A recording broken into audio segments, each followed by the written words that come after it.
Welcome into the Grown Man's Podcast, episode number 54. After a week hiatus, because both me and T-Bone were feeling a little bit under the weather last week, and we couldn't get recording again with our schedules and everything. Just couldn't line them up, could we?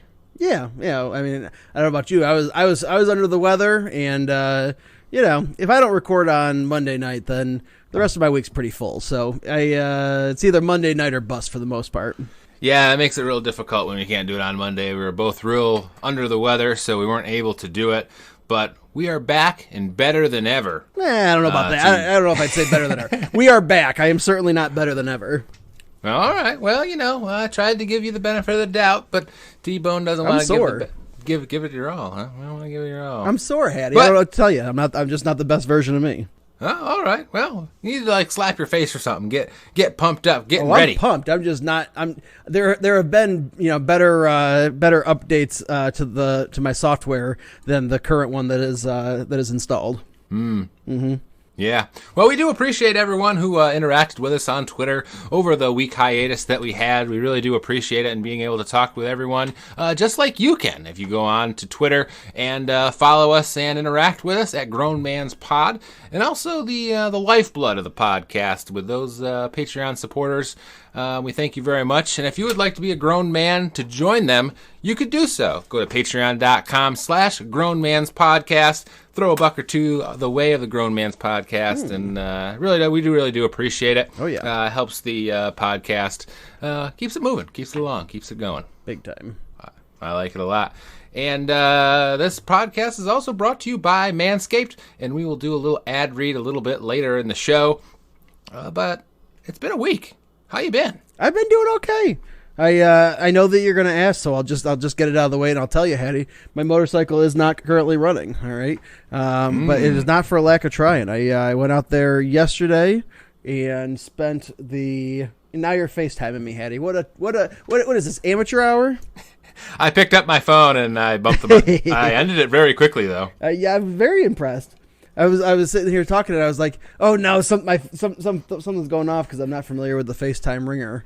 And lo and behold, it was just you, Hattie. But no, I went out in my garage and spent a couple hours out there getting my bike cleaned up and doing an oil change and changing the primary crankcase oil and all that kind of stuff, charging the battery. And I think that I got a bad starter, or at least a bad starter solenoid.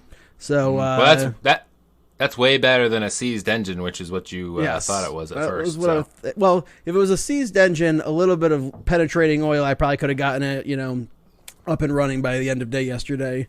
But yes, in general, seized engine is worse than a starter. But starter requires me to find a part and, possibly have somebody install it for me. I'm going to try and do it, but it's kind of in a weird place and hard to get to. And so I don't know. Maybe I'll take it down because I just don't have time, and that's what happened to me last year, Hattie. Of course. That's why you got to get it down there because in 2 weeks' time, the weather is warming up. Well, actually, this upcoming week in New York, the weather is getting very nice. It's just rainy. Like the temperature-wise, it's getting very nice. It's going to be rainy and a little bit windy the next week. So I bet it's going to be real nice the week after that. So we need to get out and we need to get you riding. It's been over a year. I rode Pat's bike last week. I was able to go sneak a quick ride on that, and I'll tell you, that's what ultimately motivated me to get out and get my motorcycle going, because I'll tell you, there's just nothing quite like being on a motorcycle, and I kind of forgot how good it is and how great it feels. So yeah, I think that was kind of what Pat was thinking when he tried to get me to go on his, he's like, take it for a spin. So I think that was kind of his motivation there. Good job, Pat. Yeah. I like it. Yeah, I'd like to do, before we fully get out of the quarantine state that we are currently living in, I would like to do one, Saturday or Sunday, afternoon, go meet up with one of our other buddies that's a little bit away, do a good foursome ride out somewhere. Oh, man. It's a great ride is riding up around Cuca Lake. Yes. Well, any of the Finger Lakes that we live real close by would be a real pretty ride. Yeah. I was actually talking to a friend. It was probably like a week and a half ago now. He was telling about when he was a little bit younger, he would drive up to the Adirondacks and how it's real pretty up there. I think it'd be awesome to go if it works out to be able to drive up to the Adirondacks, spend a night up there and then drive back one of these days. That'd be a nice ride, but the Finger Lakes are right there, so you can do a day trip pretty easily right around the Finger Lakes. Yeah, the Adirondacks are a good 3.5 hours, maybe even 4 hours of highway driving away from here. You don't have to take the highway. There's a way. Well, to I know, not but what I'm take it. saying is, You have to. What I'm saying is, it's 3.5, 4 hours on the highway translates to 4.5, 5 hours not on the highway. Yeah, it's probably 4.5, 5 hours for a good leisurely ride, not on the expressway. Yeah. You do have to get on 90 for like 2 exits. Yeah. Like pop on 90 real quick to go over and then around. Because if you don't take 90, then you're going through little towns with tons of stop signs and it really kills your time. Yeah. I mean, you could do that. It'd just probably be like 5.5 hours to do so. Right. Yeah. So, but still, I think it'd be pretty fun. Yeah, I definitely want to do that. But I'll tell you, Hattie, what's really been consuming me this last week, I started playing around in the stock market. And man, let me tell you, that could be. I could see how that could be like a problem for some people. Like the typical addictive gambler. Being like just continuing to let it ride in the stock market and stuff. I'll tell you, it scratches that same itch. Yeah, I have also been playing around. Have you? You use the wonderful teal-colored app. Yes. That rhymes with a bird. Yeah, we should. Well, it doesn't rhyme with a bird. It is a bird. It is a bird. Yeah, it rhymes with it very closely. It's a bird with a character that steals from the rich and gives to the poor. Yeah, a certain Prince of Thieves, right? Yeah. Yes. But yeah, no, I've actually done quite a bit since the coronavirus has hit and everything. I bought quite a few and been tinkering around. Yeah, I'll have to talk to you after the show's over. About where you're investing and see what you're doing. So, or maybe we'll do it on Patreon. That'd be really interesting, where we talk about our stock portfolio, Hattie. People would love to. That's going to really draw people in. People like listening to a couple of middle-aged white guys talk about their stock portfolio sounds real interesting. That's content I'd pay for. Hey, when. Well, we'll get into it in the Patreon episode. I'm not going to take any more time up on the old stock market. I kind of figured, Hattie, you'd be like, "Oh, I'm not telling anybody what I'm investing in." That's totally a Hattie move. I'm not going to tell you how many shares I purchased, but I will tell you what I invested in. Okay. Interesting. All right. Well, you heard it here, guys. If you guys want to know where Hattie's got his, the majority of his portfolio invested in, then go ahead and click over to patreon.com/growmanspodcast. Yeah, and you can check her all out. Yeah. Did you thank let's get right in. Did you thank the Patreon? Yes, I did. Okay. Yes, I did. All right. But let's get into what this podcast is actually about, and that's the NFL. That's football. Oh, yes. Lots of news happenings the last week. The NFL released its new schedule, and we have some other items to go over as well. But before we do that, we should probably take a second to thank our supporter of this podcast. Oh, yes. You want to go ahead and do that? Yeah, let's do that. All right. So, Hattie, I believe he said at the beginning of the episode, this episode is indeed brought to you by our friends over at Manscaped. And guess what? Flowers are blooming, the grass is growing, and it's time to mow your lawn. I know I got out there and I mowed my lawn this weekend, and I am talking literally here, but we're not talking literally here with Manscaped. We are talking figuratively. So thanks to our sponsor at Manscaped, you can trim the hedges below the belt safely and efficiently. And I'm talking about ball trimmers, guys. You can go ahead and put your Briggs & Stratton away and turn it in for a lawnmower 3.0, okay? Because that's going to be you don't want to be going at your balls with an actual lawnmower. That would be catastrophic. So just go ahead and go over to manscaped.com, check out what they got over there. Manscaped's the only men's brand dedicated to below the waist grooming. They have forever changed the grooming game with their Perfect Package 3.0. It has precision engineered tools for your family jewels. The Perfect Package 3.0 kit comes with the Essential Lawnmower 3.0 waterproof cordless body trimmer and a ton of other liquid formulations to round out your manscaping routine. And I'll tell you, the stuff they send you in that care package they're talking about, the Perfect Package, really nice stuff. Pretty nice. Very nice stuff. Me and Hattie were very impressed, and so were our wives, I might say. I don't know about yours. I haven't asked your wife, but I know that my wife was happy with it.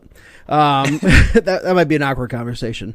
But the third generation trimmer features a cutting edge with a ceramic blade to prevent manscaping accidents. Millions of balls, they're about to be nick free, and yours could be among those balls.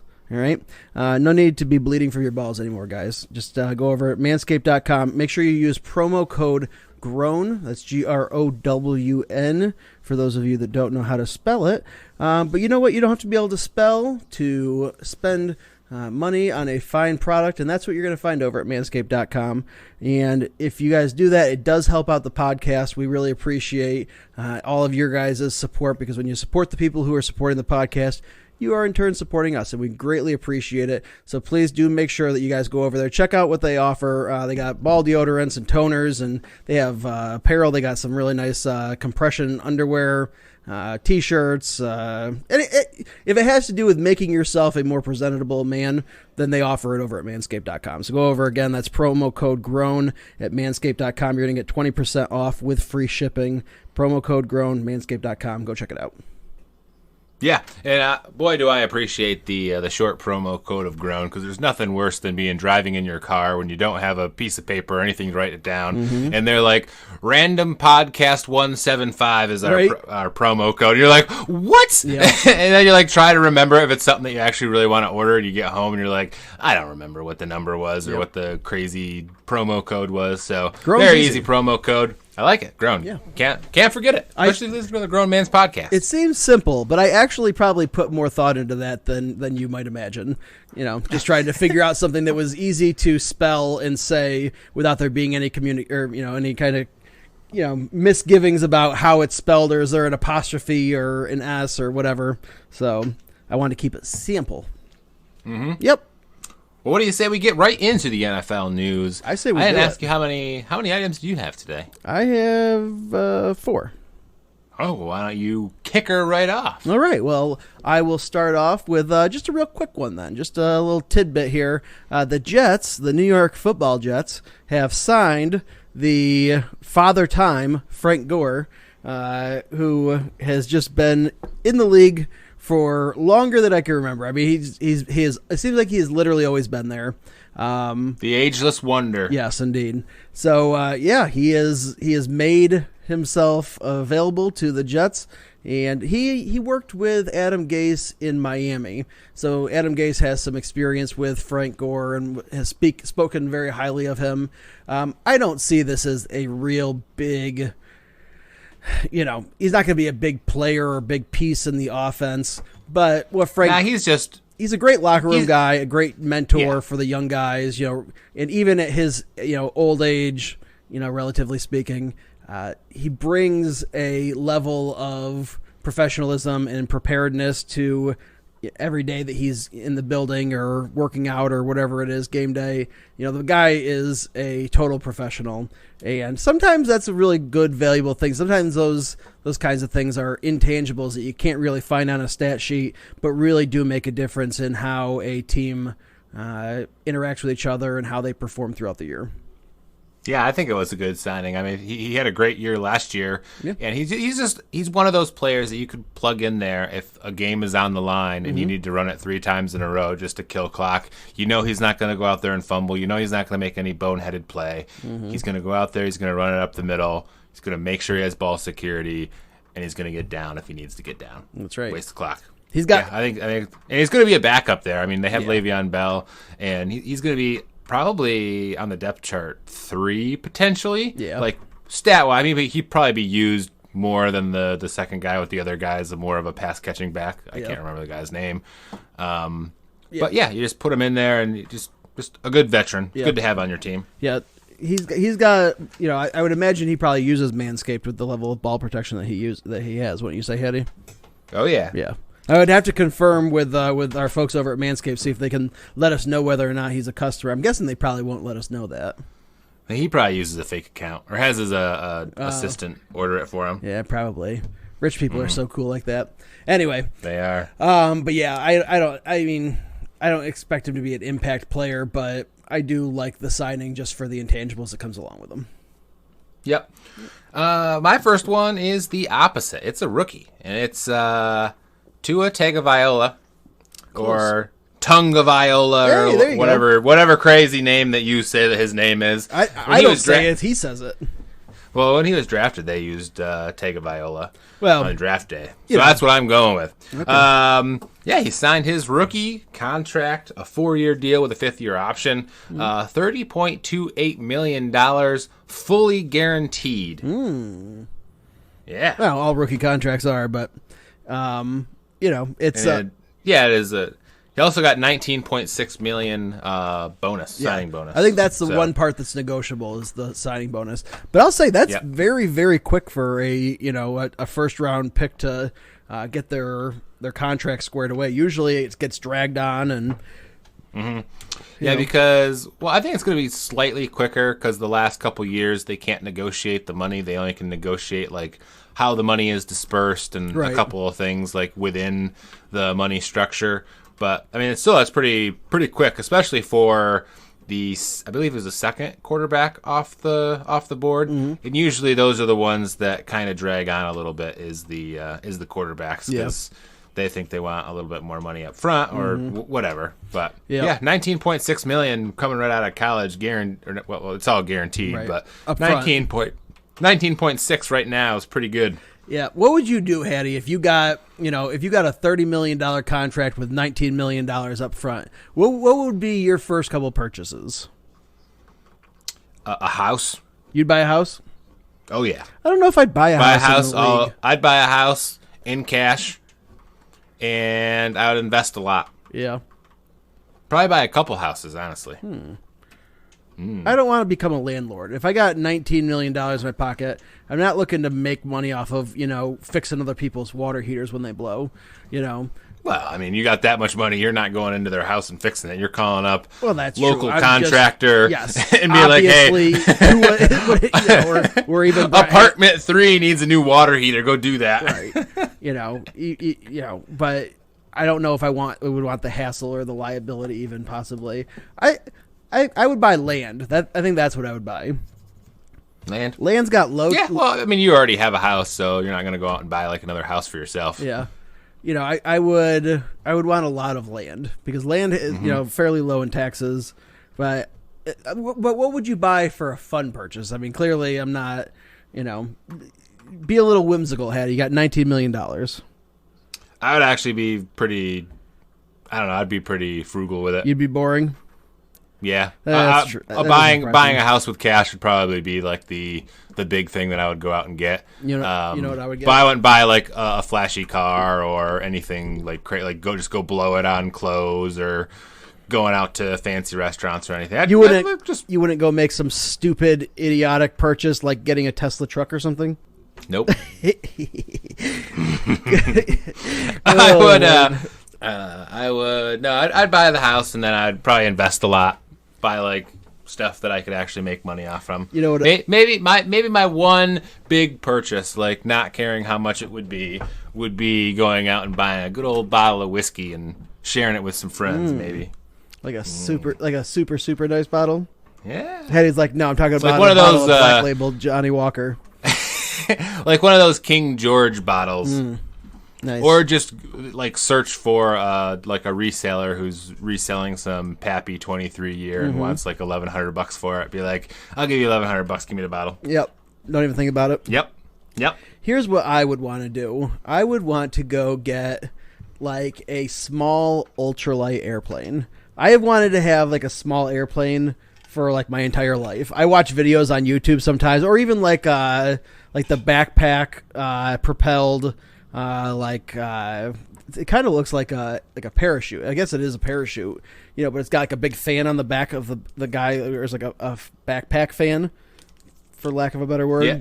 And you could just zip around. You don't need a license to, ride them, drive them, or anything. And it's just like it's got to be so fun. Like there's videos of this one guy I watch on YouTube. I don't know what the heck his name is. I think his name's Tucker.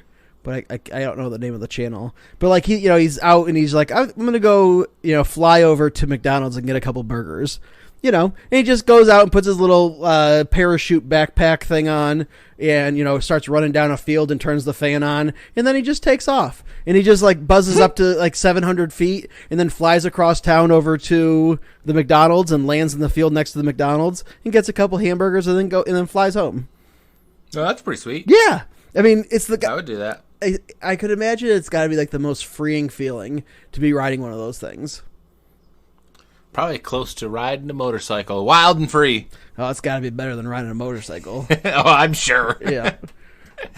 So that's what I would spend. That's the one stupid. But then I'd probably end up killing myself. So there's that to consider. But I'd carry a secondary parachute, Hattie. So if my one parachute failed, I'd have a second one.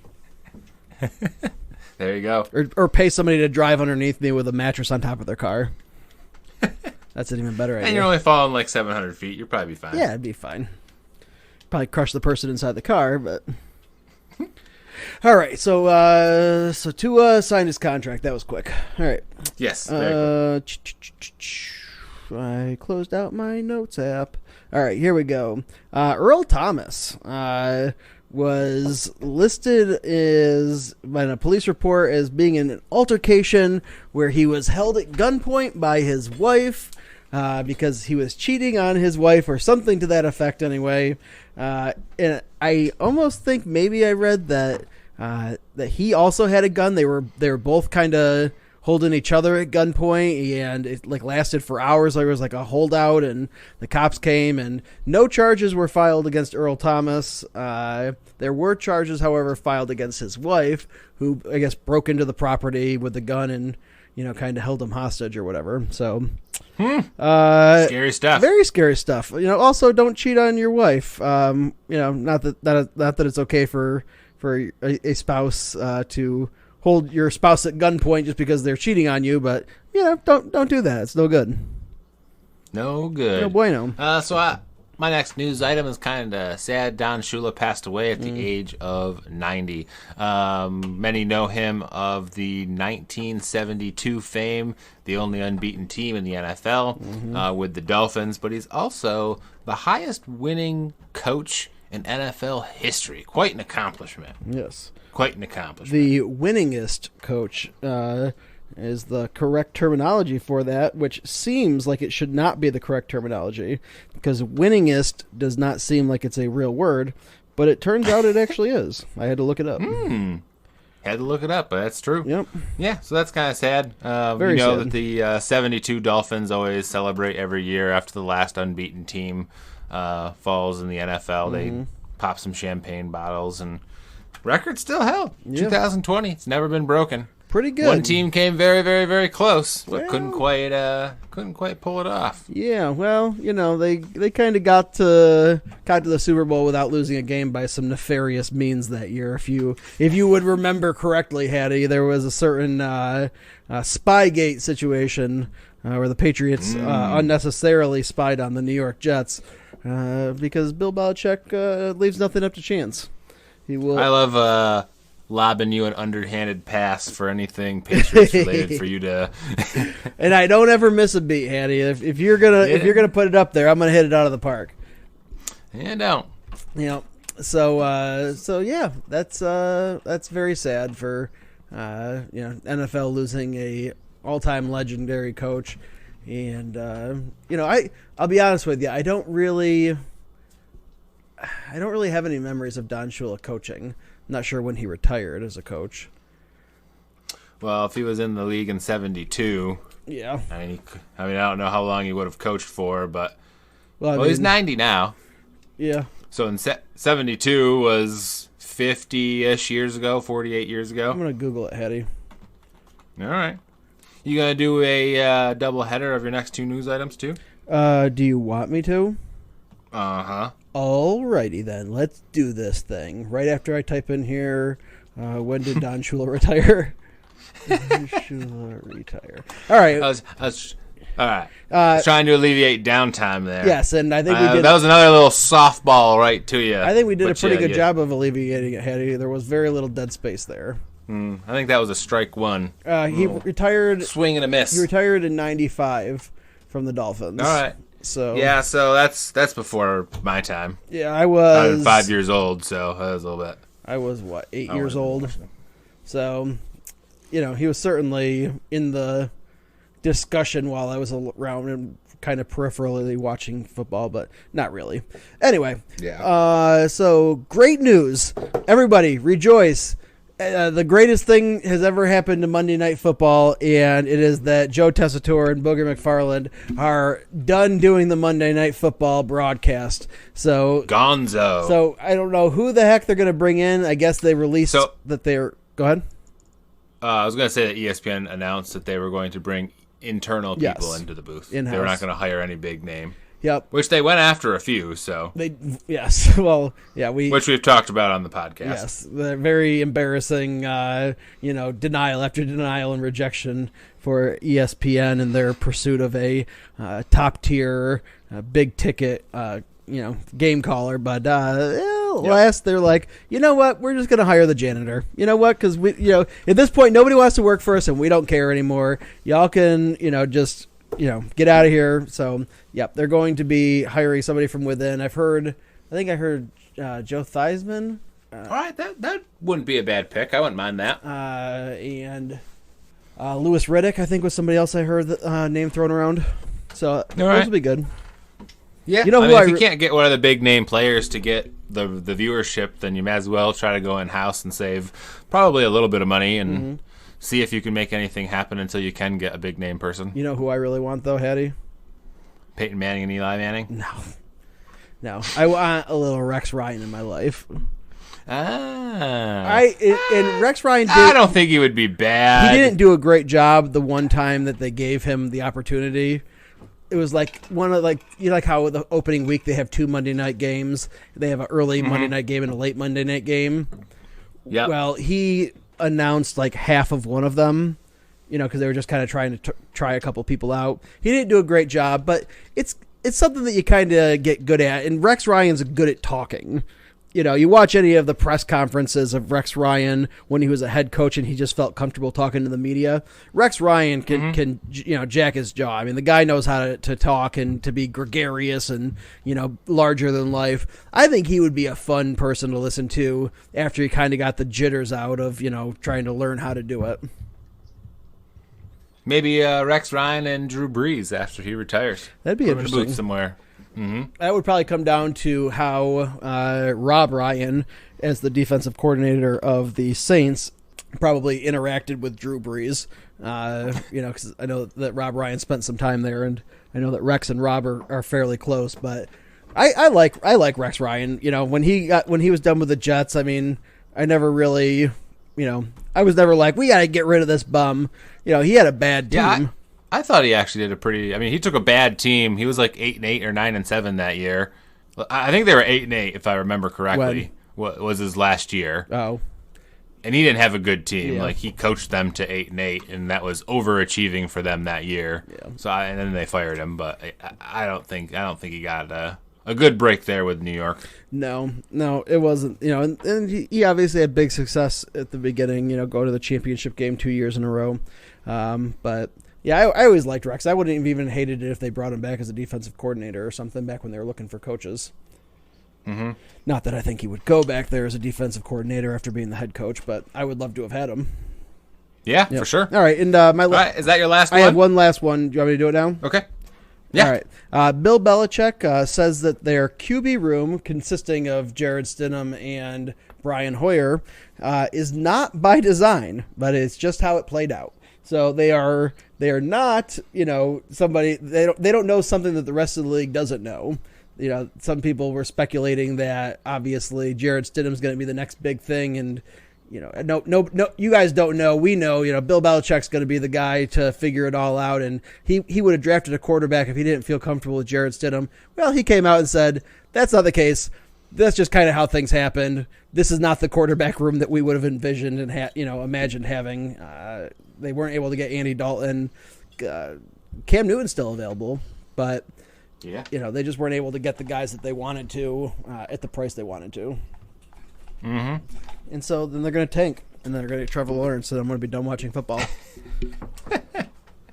That's not going to happen. It better not. But what is going to happen is the 2020 NFL schedule was released this week, and it's got quite a few exciting things on it. Yes. Have you ever looked at the opening game? The opening game is pretty fun, actually. Thursday night, September 10th if all goes well, it's going to be the Texans versus the Chiefs. So that was a very fun playoff game that we got to watch, and coming back on Thursday night to kick off the NFL season seems pretty exciting. Yeah. Yep, that'll be fun. Yeah, and a couple of the other ones. I think the week 1 this year is actually pretty good. I mean, they have a lot of good things going on. They have that game to kick everything off. They have Packers and Vikings playing, which those are always pretty exciting games. You have the Colts with their Phillip Rivers and things going against the newbie with Gardner Minshew and the Jaguars. You have the Browns getting tested out versus the Ravens. I really like the Chargers and Bengals going. Titans and the Chiefs. It's the Texans and the Chiefs. Did I say Titans? Yes. I meant Texans. I meant Texans and Chiefs. Yeah, Texans and the Chiefs. Texans and Chiefs, just to be clear. Yep. Deshaun Watson. Yep. One of the games that I actually kind of like is the Chargers versus the Bengals. Both are kind of rebuilding, and they got their quarterbacks supposedly of the future, so they'll be playing against each other. So it'll be interesting to see how those two quarterbacks do. You have Tom Brady and Rob Gronkowski of the Buccaneers kicking off versus another old man quarterback in the Saints with Drew Brees. That'll be interesting to see. Yeah, that's actually that's the 4:00 game, 4:25 rather. You know what the Saints should do? That's probably one I'll watch. The Saints should go out and get Jimmy Graham again, so that Tom Brady and Drew Brees can have their really old, washed-up tight ends play for them in their final season. There you go. I mean, I don't think Rob Gronkowski's old and washed up. He's not old and washed up, but he looked pretty busted the last time he was playing. So yeah, I am super injured. Yes, which he has been throughout his career. Right. I mean, his body is taking a beating his whole life probably. I mean, he's a big dude, and the bigger you are, the harder you fall.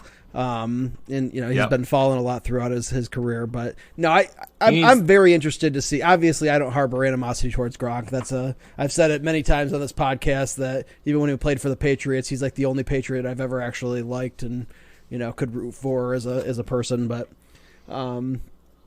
it will be interesting. He lost a lot of weight when he left the game. It's a year off, without having that same conditioning, and it'll just be very interesting to see what he looks like coming off a year of not inactivity. Yeah, I wonder if the weight will actually help him because he's had a lot of injuries with like joints and stuff, and losing weight obviously helps those things. He's going to put more of it back, a little bit of it back on with the workouts that NFL players do. But I wonder if that'll actually help him.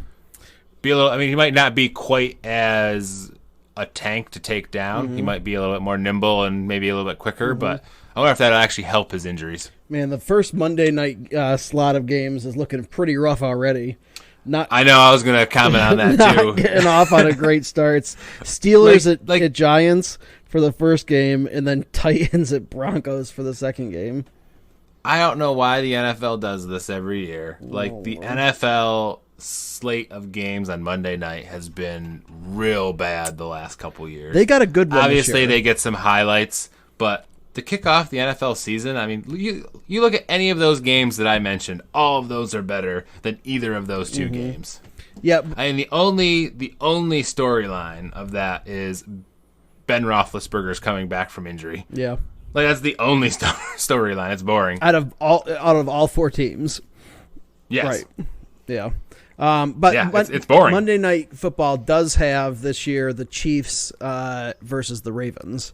So that's a good game. That will be a great game. I'm very much. They get a couple good ones. Yeah, but that all in all, I mean, I'm not staying up to watch that 10-10 on the East Coast game versus the Titans and Broncos. What are you talking about, Eddie? I'll find out the score tomorrow. Me and you will be watching that because we will be recording through the entirety of the first game. Well, yeah, and it'll probably come down. Usually, we're usually done by 10. Yeah, I know. That's what I'm saying. Is that's going to be the only opportunity to watch football that night? Because by that time of the year, I get done working at 8 o'clock, 9 o'clock, sometimes even, and hopefully by then we're recording in the same place. That would be nice. Yeah, that would be nice. But yeah, I'm not staying up to watch that game, regardless if that's the only football game I get to watch all week. I'm not watching it. I would watch it. I would watch if I have fantasy players on either of those teams. I'll check my fantasy and see if they're scoring points. That's it. There's not a game that I wouldn't watch. I mean, I just love football because you don't know what's going to happen. You can have great plays and like really amazing moments. I don't know. Even a game like that, I would 100% watch. I mean, I might not give it my full attention. I might be, surfing YouTube while I'm watching it or checking Twitter or whatever. But I would still watch it for sure, and I will. Yeah, for sure. And I will. Well, that's our little preview of the NFL schedule. We're going to go into it a little bit more deeply next week. Yes. Going to talk about the schedule, our games that we like. Maybe do a little over/under. Maybe we could spread that out across a couple weeks. Do like the AFC and the NFC. But we'll figure that all out. But that does it for the show today. We're going to have the whiskey review or the show after the show here in a little bit, if you stick around for that. Again, we want to thank all our Patreon members, Manscaped, for sponsoring the show, and reach out to us on Twitter, Grown Man's Pod. Anyone can do it. You just got to get a smartphone, which everybody has, and write us a question. Write us what you'd like us to talk about, and we'll get right on it. Just do it. Just do it? That's our slogan, just do it. I think that might be already taken. We'll have to look into that. All right. Well, thanks for listening. Play the music, Hattie.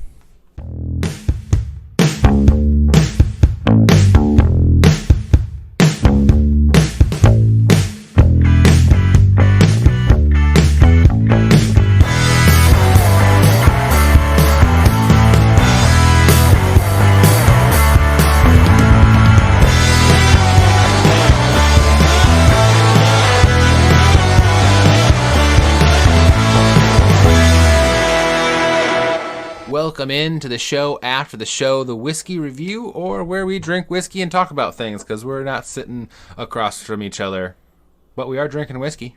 Oh, yeah. What are you drinking tonight? Oh, I am drinking something very special to me. I think we talked about it probably on our last whiskey review, on episode whatever it was, and and I am drinking Eagle Rare, buddy. I was able to find a bottle.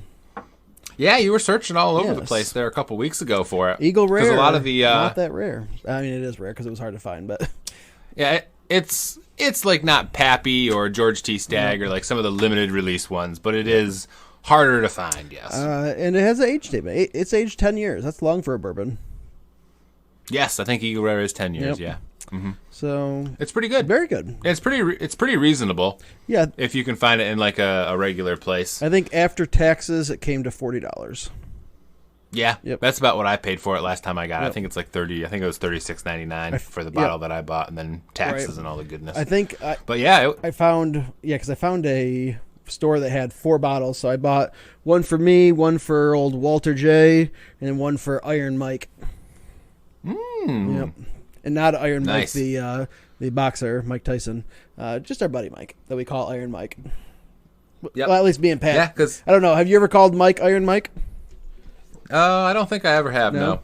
Yep. Nope. One time we were. This isn't going to be funny to anybody else other than me and you probably. But when me and Pat first started hanging out with Mike, and for those of you that don't know Mike, he's like very, very soft spoken and timid and not a big burly dude, but we were like, Mike, you got any nicknames or anything? Like, he's like, yeah, some of the guys at work call me Iron Mike. They say Iron Mike, you're ironclad. So obviously that stuck. Mm-hmm. Yeah. Mike brings out the goodness every once in a while. I'll never forget the time where you and your brother were in the woods camping. And there were some eggs that we were going to have for breakfast, and I was like, we should throw eggs at it. Kind of like as a joke. Like I would have thrown eggs at you guys and not had any qualms about it. But I wasn't expecting Mike to be the first one to be like, let's do it. And like ran right over there and started chucking them in the woods at you guys. And like, wow, that's kind of cool. Yep. And then that perfectly placed egg that went right into your duffel bag and didn't break, which I still to this day do not know how that happened, but it was glorious. Yeah, what we were doing, I was cutting down a tree with my chainsaw while it was happening, and all of a sudden, egg particles start raining down from the trees. I'm like, you idiots! Hey, you know what? If you never do that stuff, you never have stories, that's that's the things you can remember. And that's kind of how I live my life, Addie. If you don't ever do anything stupid, then you don't have good stories to tell. Mm-hmm. Yeah, I like it. New York is actually going ahead with the plan to open, as of right now, to open up the state a little bit more on the designated date of May 15th. So we'll see how that happens. That bodes well to being able to go camping this year with all our friends and buddies and get more stories to tell and pass along on the podcast. I like it. Yeah, I am in desperate need of Campapalooza this year, so very, very much looking forward to C4. Mm-hmm. Yeah, you got your vacation this year because you went right before the last cruise. Everything happened. Yep. We were actually scheduled to leave, which we've talked about the week after. Yep. But I haven't still, got a vacation or any kind of break. Hattie, from your whole anything life's yet a vacation. this year. What are you talking about? It's May. It's May, and I haven't had any vacation yet. Good Lord. Getting depressing. Yeah. It's like I want to see beaches and ocean and warm weather. Hey, it's like I can't go on a snowed vacation this week in New York. I just get up and play video games and don't have to pick up after anybody all day long. It's so hard. I got to get away from this. I do have to work during the day. That's true. But so what are you drinking? Yeah. I'm having a little bit of Glenmorangie, the Nectador. Okay. Need to finish this bottle off. It's one of the ones that's getting down there that I've had for a while. I need to finish her off and replace it. Because once we start actually doing the podcast in the same spot, we'll actually have to start buying some whiskeys that we haven't tasted. Yes. I have the one that we've been kind of saving for the whiskey tasting. You haven't been hitting it too hard, have you? No, You're talking about I've had the black bottle thing? Yep. Okay. I think I had it. We tried it that one night that I first got it, and I think I've had. Me and another friend had like a little bit, but that's all I've had. So it's still nice, real full, more than 3/4 of the way full. I haven't really been using that one because I know we want to actually review it on the whiskey review. I've been thinking about that whiskey because I think we tried that whiskey right before I went on vacation, and I've actually considered buying that whiskey so I could have it in the interim because it's that good. So I'm very much looking forward to having it again. Yeah, it's pretty good. Very good. Gotta think of a list of whiskeys that we actually want to try and get in. Which maybe while we're in this downtime, all those who interact with us on Twitter, or if you don't yet, you could at Grown Man's Pod on Twitter. Just let us know if there's anything that you've been thinking about or wanted to try or would like a honest review of us to give you before maybe you try the bottle or spend your hard-earned money to buy it yourself. Of course. Let us make the mistake instead of you. Yes, which I have to say, we've been pretty fortunate. All the whiskeys, we haven't gotten a terrible whiskey on any of the bottles that we've purchased. Like, you bought the Gentleman Jack one as a joke because you knew that I didn't like it. And, well, no, that one was you don't mind Gentleman Jack. That was a suggestion from a listener. All right, but you don't mind Gentleman Jack. It was okay. Did it go straight to the mixing whiskey drawer? I wouldn't drink that straight. No, it didn't go straight to straight to mixing. I probably dropped a couple cubes in with it, if I remember correctly. That was quite a while. That was fairly early on in the process of the podcast. So, but yeah, I know that I finished it, so it's not still sitting around here somewhere. But there was only one bottle that I ever got that I really didn't like, that I was disappointed in, and I can't remember. Was that the Wild Turkey? Yes. You just said it was because it was fairly smooth if I remember correctly, but it had like no flavor, no tasting notes. It just tasted like alcohol. Yes, that was good memory, Hattie. Yeah, that's unusual for me to have a good memory for something like that. But yeah, so unimpressed with it. Although I will say, I think I did do a bit of a retraction at the next podcast taping that we did when I stated that, as the week went on and I was drinking it, it did get a little bit better. Well, that's just because when you're drinking later and later in the week, it just continuously gets better. Right. Exactly. The more you drink, the happier you are. It probably actually would be a fairly good mixing whiskey because it doesn't have any a lot of whiskeys that are super strong in oak or a fruit or smoke. Kind of when you mix them, you're going to get that predominant flavor. Right. So I bet it would actually be real good in like a whiskey sour or something because you're just getting the bourbon flavor and you're not getting anything offensive that's going to ruin your drink. Yeah, I mean, I tend to remember that it was not the cheapest. It wasn't expensive, but it wasn't It wasn't Jim Beam. I would rather mix with Jim Beam than I would rather mix with that. So I think I told you I've been actually using for like my cocktails and stuff that I make. I've been using Jim Beam a lot more. Have you? Yeah. How do you like it? Because it's a little bit. I like it as a mixer a lot. Good. Because I used to use Crown Royal, which I still do like as a mixer. But that one for certain drinks, like for certain whiskey drinks, you kind of want that, like the bourbon, like the punch kind of. Right. You want a little bit more of a punch, and Crown Royal's kind of a sweeter, like non-offensive whiskey that you can put in anything. Right. But there's a lot of recipes like the Sazerac or like an Old Fashioned or a Manhattan where you want that stronger. What in the world is a Sazerac? The right word, but Sazerac? You never had a Sazerac? Never even heard of one. A Sazerac? It's a lot like, it's in the vein of a Manhattan or Old Fashioned. Old Fashioned. I think you take like absinthe and you rinse the glass with absinthe, and then you put, I think it's lemon juice and it's either I think it's cognac actually. It's cognac and whiskey. With you just rinse the glass, you just pour a little bit of absinthe in the glass, you like swirl it around, you dump it out, you're just like coating it, and then you do like a little spray of lemon peel in there. It's pretty tasty. Interesting. Yeah, Old Fashioned and a Manhattan, pretty much the same thing. Yes, one uses vermouth and the other one does not. Yep. That's it. Doesn't one have fruit and the other one doesn't also? Or do they both have fruit? I think that all depends. Yeah. I think they're both supposed to be like, any drink's supposed to be garnished, but sometimes bars don't do it because they're lazy. Yeah. Just like, I actually just found out this a couple weeks ago. I was looking up stuff. Cranberry and vodka. Everyone's had it. Everyone, like, in the name has what it's in it. But do you know that that's actually not the correct recipe for the original drink? Really? It is not just cranberry and vodka. Really? It's actually supposed to be vodka and cranberry, obviously. Clearly. But you're supposed to put just a splash of lime and a splash of orange juice. Really? Very small, just a little splash of each. Huh. And I will tell you, it opens the drink up a lot. Really? Interesting. Yeah, see, it's real good. See, guys, but that's the original way to do it. You come here for the football news, and you stay for the interesting bar tending tips. Right? Look at that. You gotta keep people interested. Yeah. You gotta give them. This is the show after the show. We can go crazy. We're just cutting loose here. It's all loosey goosey. The goose is on the loose. Yep. Hattie's putting splashes of orange juice and lime spritzes and things, and there you have it. Hey, when you're home all day, you got to have something to do. I guess so, yeah.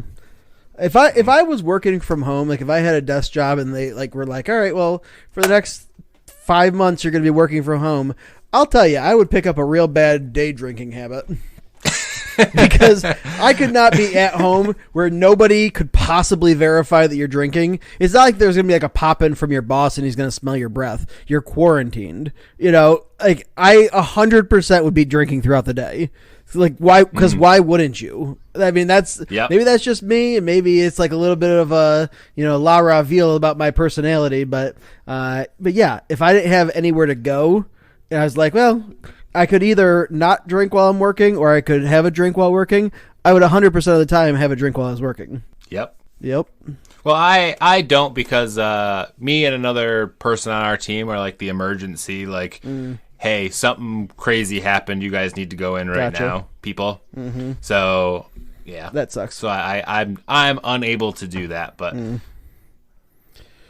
so one football news just popped into my head. That was an interesting article. Is Eli Manning came out and said that Tom Brady is going to struggle with the first few games learning a new system under Bruce Arians and the Buccaneers. Really, and. Colin Cowherd and Shannon Sharp actually had this discussion, I think, this morning on their show. And Colin Cowherd's commentary on it, I guess, was that the Manning brothers are jealous of Tom Brady, and that's why they're kind of throwing shade his way. What? Well, I mean, Peyton Manning, the reasons you leave football is you're either mentally done or physically done, combination of both. Usually these guys that spend all their lives to go into a sport or something that they love, and they dedicate their lives to it essentially. They don't want to leave football necessarily. Right. And I don't think Peyton Manning wanted to leave football but he was physically unable to do it anymore. Very smart quarterback, but physically could not do it. He left, I believe it was 39 when he left, maybe 40. Peyton? And here's Peyton Manning. Yeah, it was 39 or 40. And Eli Manning, I believe, is 39 now and may never play another snap in the NFL. He's not going to play anywhere. And I think he actually said he was retiring, didn't he? I don't know if that's official. I haven't actually heard anything. I think he said he was. He might have. I think he did. Did he? Okay. So. And here's Tom Brady, 42 going on 43 years old, goes to a new team, and they have, Tom Brady with that team has the potential to go to the Super Bowl. Well, yeah, but so didn't Peyton Manning, when he went to the Broncos. Yeah, for sure. Peyton Manning, won a Super Bowl game, but, Peyton Manning and Eli Manning are sitting at home watching a 42, 43-year-old guy in a situation to win another Super Bowl when he's already won 6. That's these people are competitive. You can't. Yes, I'm sure that's you the both case. Competed against them in the Super Bowl, in the playoffs. In Peyton Manning's case, Eli actually got to compete against him in the Super Bowl because of the different conferences. But you're looking at you couldn't continue your career past 39. In Peyton Manning's situation. And Eli Manning's 39, and if he really is going to retire and never play again, he's done. And then there's this person that you competed against, that you were, tried to beat throughout most of your career, being 42, going on 43 years old, with a potential to go to a talented team, or it is a talented team, potential to go to the Super Bowl with your security blanket, your buddy that you've played throughout your career, with Gronkowski getting traded there. That's gotta be, even if Peyton and Eli both like Tom Brady outside of everything, that's kind of I would be a little miffed at that. Yeah, I mean, here's my thought process on it, and I always hesitate when I'm about to say something nice about Tom Brady, but Tom Brady.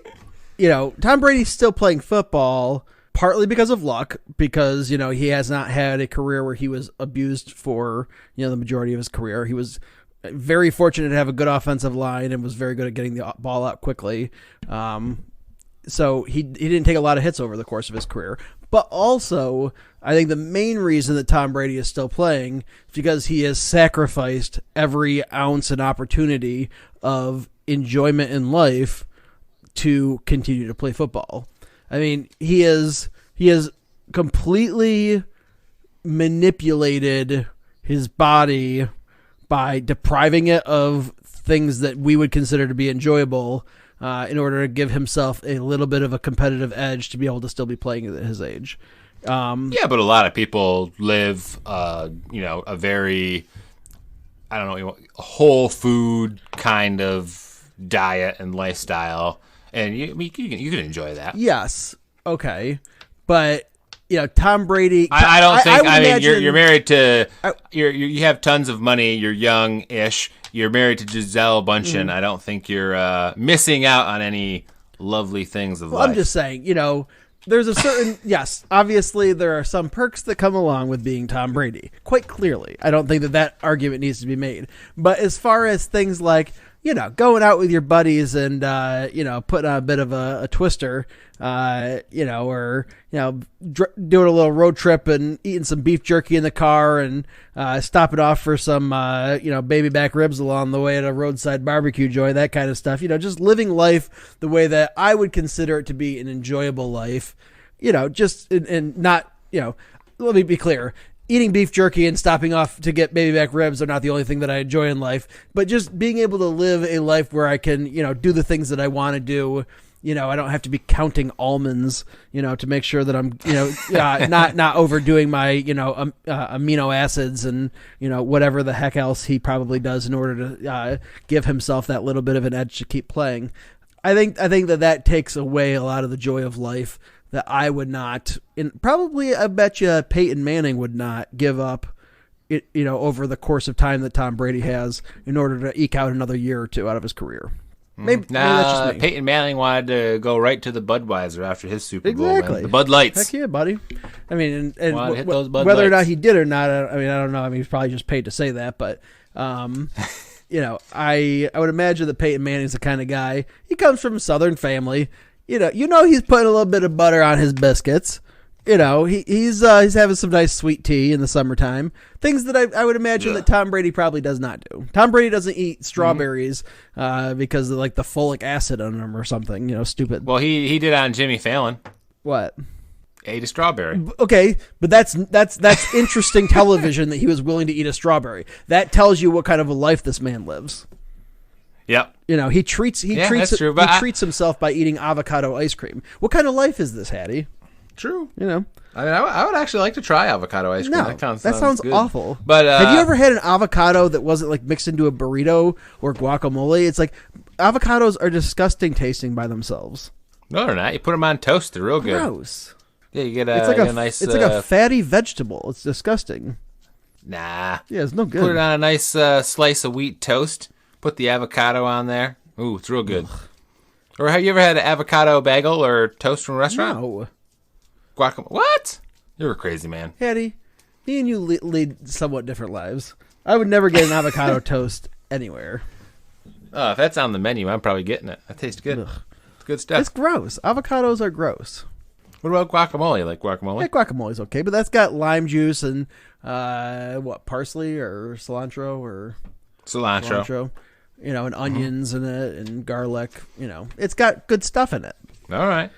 Well, thank you, everyone, for joining us in the show after the show. And this week, after our week hiatus, we are back. And Tommy will, go against it. But I'm going to say better than ever because we're both healthy and we're recording podcasts. So that's not bad. We're doing okay. But, yeah. Thank you to all the Patreon supporters. You can support us at patreon.com/grownmanspodcast and on Twitter at grownmanspod. And episode is sponsored by Manscaped. Thank you very much for listening. Check you later.